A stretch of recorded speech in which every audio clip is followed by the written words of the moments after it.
નમસ્કાર વિદ્યાર્થી મિત્રો, સ્વાગત છે તમારું એબલ એકેડમીના પ્લેટફોર્મ પર.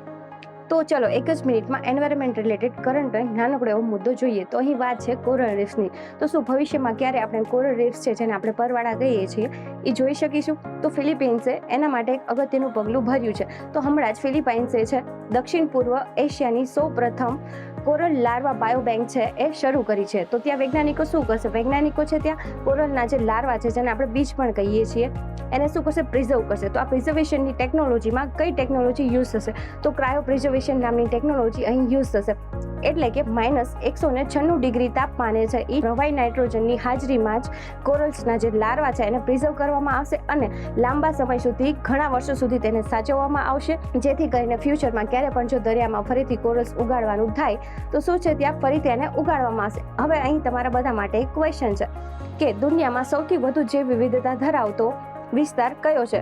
તો આનો જવાબ તમારે મને કોમેન્ટ બોક્સમાં કહેવાનો છે. અને બીજું એ કે યાદ રાખજો મિત્રો કે ફિલિપાઇન્સ છે એ પણ કોરલ ટ્રાયેંગલનો જ એક મહત્વનો ભાગ છે. તો આવી જ અગત્યની માહિતી માટે વિડીયોને લાઇક કરો, શેર કરો અને સબસ્ક્રાઇબ કરો.